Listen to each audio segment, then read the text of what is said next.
Hello दोस्तों, नमस्कार। स्वागत है आपका इंडिया न्यूज़ में। तो चलिए डालते हैं एक नज़र आज की मुख्य खबरों में।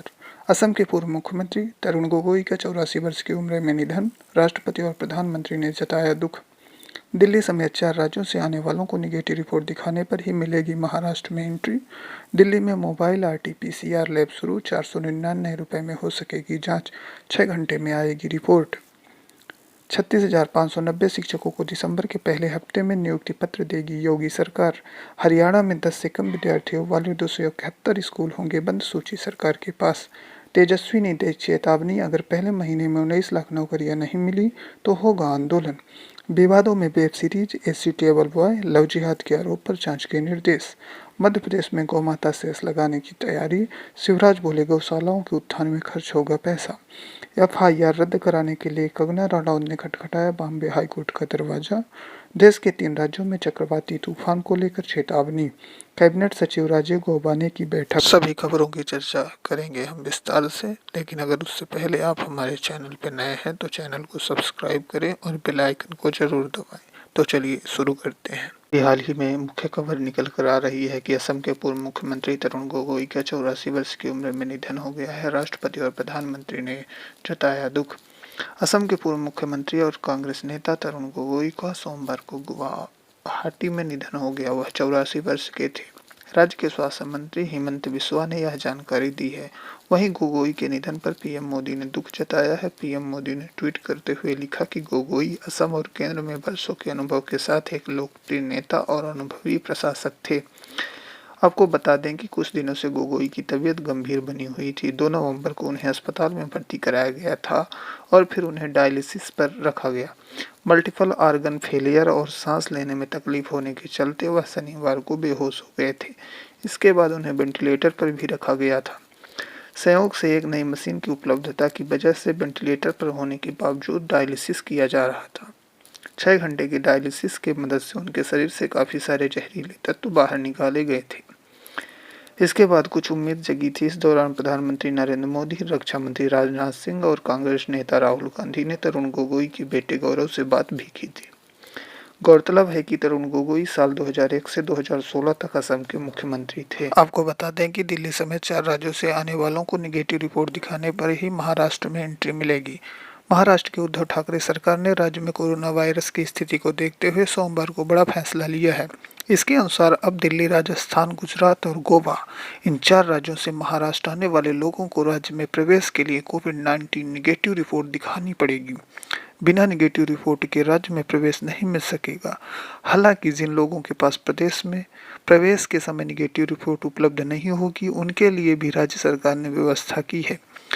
आदेश में कहा गया है कि दिल्ली, राजस्थान, गुजरात और गोवा से राज्यों में आने वाले लोगों की कोविड-19 लक्षणों के लिए जांच करेगी और जिनमें लक्षण नहीं होंगे केवल उन्हें ही प्रवेश की अनुमति दी जाएगी।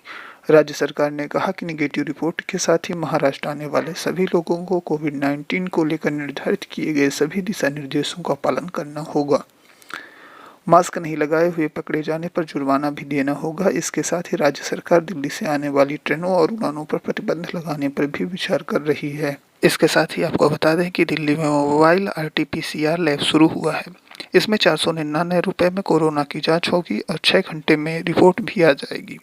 केंद्रीय गृह मंत्री अमित शाह और केंद्रीय स्वास्थ्य मंत्री डॉक्टर हर्षवर्धन ने सोमवार को राजधानी दिल्ली में मोबाइल वैन RT-PCR लैब की शुरुआत की। ICMR की यह mobile van lab containment zone के पास लगाई जाएगी। यहाँ कोई भी 499 रुपये देकर कोरोना की जांच करा सकेगा। इसकी रिपोर्ट भी महज 6 घंटों के अंदर आ जाएगी। जी हाँ दोस्तों, 6 घंटे में आ जाएगी। वहीं दिल्ली में ITBP के कोविड-19 केयर सेंटर से बेड की क्षमता 2000 से बढ़कर 3000 की जाएगी। ITBP के डायरेक्टर जनरल SL देसवाल ने यह जानकारी दी। उन्होंने कहा कि इस कोविड केयर सेंटर में दिल्ली NCR के मरीजों का इलाज होगा। जो 1000 नए बेड तैयार किए जा रहे हैं, उनमें ऑक्सीजन सप्लाई की सुविधा भी होगी। वहीं आपको बता दें कि उत्तर प्रदेश में 36,590 शिक्षकों को दिसंबर के पहले नियुक्ति दी जाएगी। जी हाँ दोस्तों, बेसिक शिक्षा परिषद में 69,000 सहायक अध्यापक भर्ती में शेष रहे 36,590 अभ्यर्थियों को दिसंबर के पहले सप्ताह में नियुक्ति पत्र वितरित किए जाएंगे। मुख्यमंत्री योगी आदित्यनाथ राजधानी लखनऊ में चयनित अभ्यर्थियों को नियुक्ति पत्र देंगे, जबकि जिलों में प्रभारी मंत्री, स्थानीय विधायक और सांसद द्वारा नियुक्ति पत्र वितरित किए जाएंगे। प्रदेश में विधान परिषद चुनाव की आचार संहिता के मद्देनजर बेसिक शिक्षा विभाग ने प्रदेश के मुख्य निर्वाचन अधिकारी से चयनित अभ्यर्थियों की नियुक्ति देने की अनुमति मांगी थी। सीईओ ने विभाग का प्रार्थना पत्र भारत निर्वाचन आयोग को भेज दिया है। 31,277 चयनित अभ्यर्थियों को नियुक्ति मिल चुकी है। अनुसूचित जनजाति के योग्य अभ्यर्थी नहीं मिलने से रिक्त रहे 1,133 पदों को छोड़कर अब शेष करीब 36,590 पदों पर नियुक्ति होनी है। सर्वोच्च न्यायालय की सरकार की ओर से निर्धारित कट ऑफ के आधार पर नियुक्ति देने के आदेश के बाद नवंबर के अंतिम सप्ताह में काउंसलिंग की प्रक्रिया शुरू हो जाएगी। वहीं हरियाणा से एक खबर निकल कर आ रही है कि हरियाणा में 10 से कम विद्यार्थियों वाले 271 स्कूल बंद कर दिए जाएंगे। हरियाणा के 228 प्राथमिक और 43 मिडिल स्कूल नए शैक्षणिक सत्र से पहले निकट के स्कूलों में मिला दिए जाएंगे। सरकार ने 10 या इससे कम विद्यार्थियों वाले स्कूलों को बंद करने का निर्णय लिया है। इसके लिए लंबे समय से होमवर्क चल रहा था, जिसे अब अंतिम रूप से दे दिया गया है। वहीं बिहार से एक खबर निकल कर आ रही है कि तेजस्वी यादव ने चेतावनी दी है कि अगर पहले महीने में 19 लाख नौकरियां नहीं मिली तो आंदोलन होगा। आपको बता दें कि बिहार में जब से नीतीश कुमार की सरकार बनी है, तब से विपक्ष पार्टी राष्ट्रीय जनता दल लगातार हमलावर है। इसी क्रम में आज एक बार फिर तेजस्वी यादव ने नीतीश कुमार को चेतावनी देते हुए कहा कि बिहार देश की बेरोजगारी की राजधानी बन गया है। जनता अब और इंतजार नहीं कर सकती। अगर सरकार पहले महीने में 19 लाख नौकरियां नहीं देती है तो हम राज्य भर में विरोध प्रदर्शन करेंगे। तेजस्वी ने कहा कि नीतीश कुमार जी भ्रष्टाचार के भीष्म पितामह हैं। उन्होंने चोर दरवाजे से एक बार फिर सरकार बनाने का काम किया है। वो भीष्म पितामह भ्रष्टाचार के इसलिए हैं क्योंकि जितने भी गुनाहगार हैं, भ्रष्टाचारी हैं, उन्हें संरक्षण देना और बचाव करना उनकी पुरानी फितरत रही है। इस बारे में आपका क्या ख्याल है, कमेंट करके जरूर बताएं। इसके साथ ही आपको बता दें कि web series a suitable boy विवादों में आ गई है। इस पर लव जिहाद के आरोप लग रहे हैं। आपको बता दें कि मध्य प्रदेश में हाल के दिनों में लव जिहाद को लेकर सियासत तेज है। इसी बीच नेटफ्लिक्स के web series a suitable boy पर कई लोग लव जिहाद को बढ़ावा देने के आरोप लगा रहे हैं। इस सीरीज में चुंबन वाले दृश्य को लेकर भाजपा नेता ने रीवा में शिकायत दर्ज करवाई है। वहीं गृह मंत्री नरोत्तम मिश्रा ने शिकायत के बाद अधिकारियों को कंटेंट देखने के निर्देश दिए हैं। गृह मंत्री ने दिए कंटेंट की जांच के आदेश। मध्य प्रदेश के गृह मंत्री नरोत्तम मिश्रा ने कहा, एक ओटीटी मीडिया प्लेटफॉर्म पर ए सुटेबल बॉय नामक फिल्म जारी की गई है। इसमें बेहद आपत्तिजनक दृश्य दिखाए गए हैं जो एक धर्म विशेष की भावनाओं को आहत करते हैं। मैंने पुलिस अधिकारियों को इस विवादास्पद कंटेंट का परीक्षण करा अन्य को निर्देशित किया है। वहीं मध्य प्रदेश से ही एक खबर और है कि मध्य प्रदेश में गौ माता सेस लगाने की तैयारी हो रही है। आपको बता दें कि मध्य प्रदेश सरकार गायों के कल्याण के लिए धन जुटाने को गौ माता सेस वसूलने की तैयारी कर रही है। मुख्यमंत्री शिवराज सिंह चौहान ने आगरमालवा में रविवार को एक जनसभा में कहा, गौ माता के कल्याण के लिए धन जुटाने को मैं कुछ मामूली सा टैक्स लगाने पर विचार कर रहा हूं। इस पैसे का इस्तेमाल गौशालाओं के उत्थान में किया जाएगा। उन्होंने लोगों से पूछा क्या यह सही है। इस पर उन्हें हाँ में जवाब मिला। मुख्यमंत्री शिवराज सिंह ने कहा, गौशालाओं के उत्थान में खर्च होगा पैसा। शिवराज ने भारतीय संस्कृति का जिक्र करते हुए कहा, हम पहली रोटी गाय को खिलाते थे, इस तरह हम आखिरी रोटी कुत्ते को खिलाते थे। हमारी संस्कृति में पशुओं की चिंता की जाती थी जो अब विलुप्त हो रही है। लिहाजा हम गायों के खातिर छोटी सी राशि टैक्स के रूप में जनता से चाहते हैं। राज्य में गौशालाओं के संचालन के लिए जल्द ही कानून लाया जाएगा। इससे पहले शिवराज ने गौ कैबिनेट की पहली बैठक की अध्यक्षता की। इस दौरान उन्होंने कई अहम घोषणाएं की। शिवराज ने गाय आधारित अर्थव्यवस्था को बढ़ावा देने और आगरमालवा क्षेत्र में अनुसंधान केंद्र खोलने की बात कही। आपको बता दें कि एफआईआर रद्द कराने के लिए कंगना रनौत ने बॉम्बे हाईकोर्ट का दरवाजा खटखटाया है। अभिनेत्री कंगना रनौत और उनकी बहन रंगोली चंदेल ने सोमवार को बॉम्बे हाईकोर्ट में याचिका दायर कर अपने खिलाफ मुंबई पुलिस की ओर से दर्ज एक प्राथमिकी को रद्द कराने का अनुरोध किया। यह प्राथमिकी सोशल मीडिया पर किए गए पोस्ट के जरिए समाज में नफरत और सांप्रदायिक तनाव पैदा करने के आरोप में दर्ज की गई है। बांदा मजिस्ट्रेट अदालत के आदेश के अनुसरण में दर्ज एफआईआर में राजद्रोह का आरोप भी है। मजिस्ट्रेट अदालत ने पुलिस को रनौत और उनकी बहन के खिलाफ जांच का निर्देश दिया था।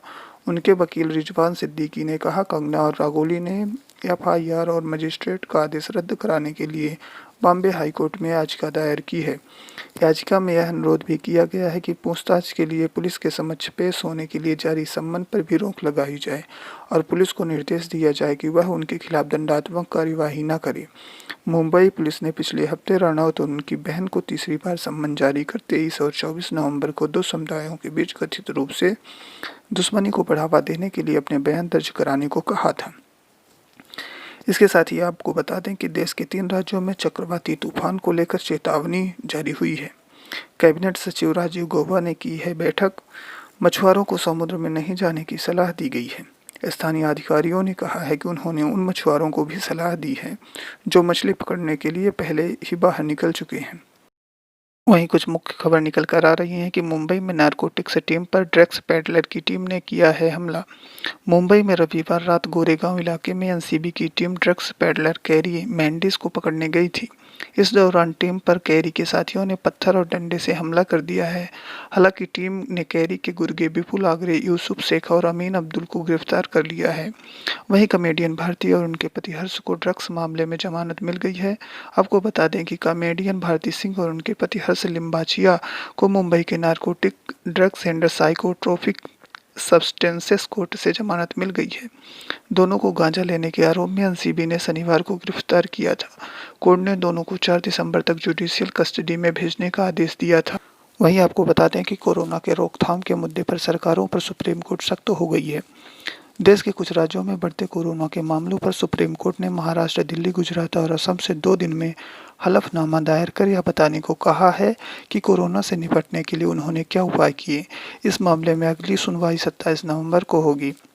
वहीं बता दें, गुजरात में नाइट कर्फ्यू की वजह से कई लोग शादियां टाल रहे हैं। अहमदाबाद में 57 घंटे का कर्फ्यू तो सोमवार सुबह 6 बजे खत्म हो गया, लेकिन कभी अहमदाबाद, बडोदरा, सूरत और राजकोट में नाइट कर्फ्यू जारी रहेगा। इस बीच नवंबर से दिसंबर तक इन 4 शहरों में करीब 5000 शादियां होनी हैं, जिन्हें कई लोगों ने टालना शुरू कर दिया है। वहीं बता दें कि भारत में फरवरी तक कोविशील्ड के 10 करोड़ डोज तैयार हो जाएंगे। कोरोना वैक्सीन को लेकर अच्छी खबर है। तीसरे फेज के ट्रायल में ऑक्सफोर्ड एस्ट्राजेनेका वैक्सीन 90% तक असरदार पाई गई है। इसी के साथ आज की खबरों को हम समाप्त करते हैं। हमारे चैनल इंडिया न्यूज को सब्सक्राइब जरूर करें, जिससे आप रहें खबरों की दुनिया में सबसे आगे। धन्यवाद। जय हिंद।